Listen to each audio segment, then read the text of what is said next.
Quando Aníbal vai jogar a moeda para decidir na cara ou coroa, Priscila chega dizendo que tem direito a votar. Fernanda aguarda apreensiva a decisão da família sobre o destino dos restos mortais de Soledade. Aníbal lembra que no mausoléu só estão sepultados membros da família Elizalde. Priscila vota a favor de Fernanda. Bárbara não gosta. Fernanda e Santiago ficam felizes com o resultado da votação. Fique agora com o resumo do próximo capítulo da novela Amanhã é para Sempre. Mas antes, clique no botão de gostei para receber atualizações de vídeos novos e não esqueça de se inscrever no canal. Sexta-feira.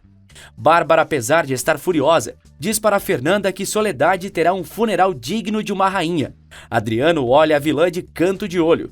Aurora pensa que ali na fazenda está sendo muito bem cuidada por todos. Lúcio diz para Jacinto e Margarida que Bárbara está convencida de que Florzinha e Gardênia foram as responsáveis pelo envio das flores a Fernanda.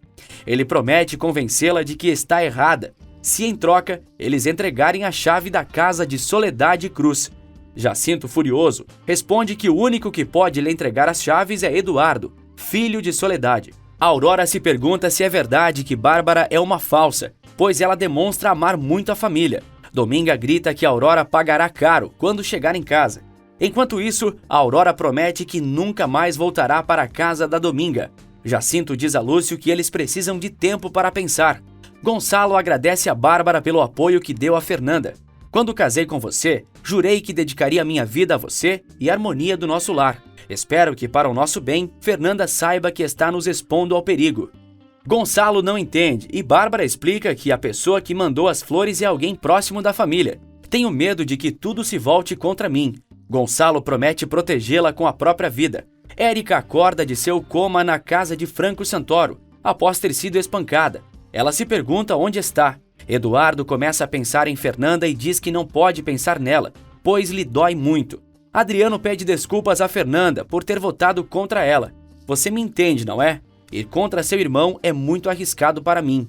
Fernanda diz para Adriano que tudo aconteceu por um motivo, pois a pessoa que enviou as flores não parará.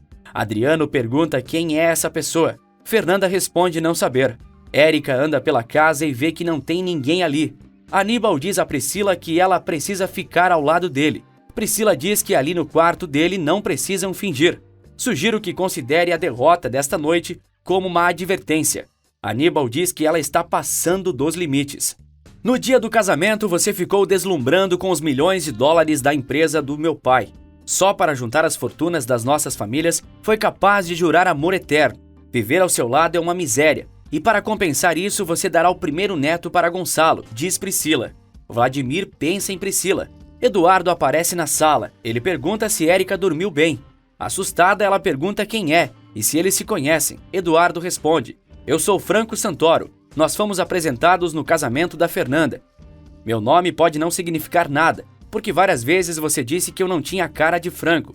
Também me fez alguns elogios. Disse que eu não tinha nem cara de rato e nem de porco. Disse que eu parecia uma raposa.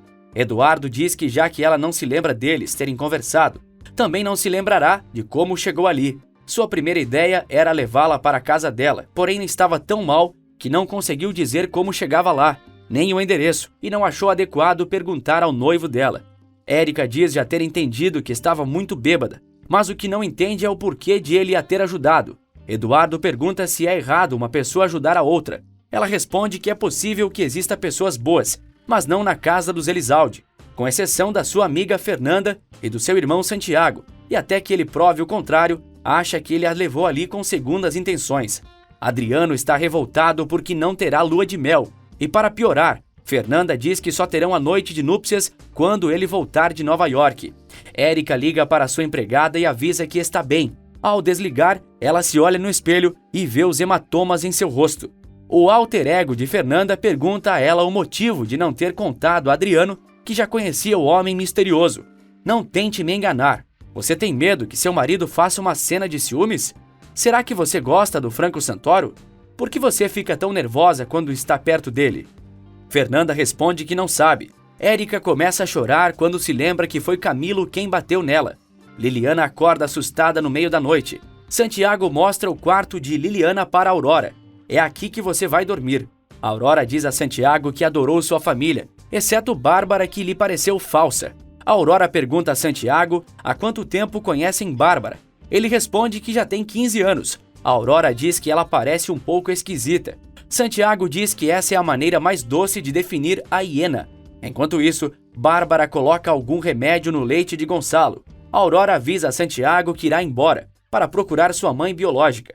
Margarida diz a Jacinto ser perigoso o que Eduardo pretende fazer. Gardênia chega ali furiosa e diz não acreditar nas mentiras de Jacinto.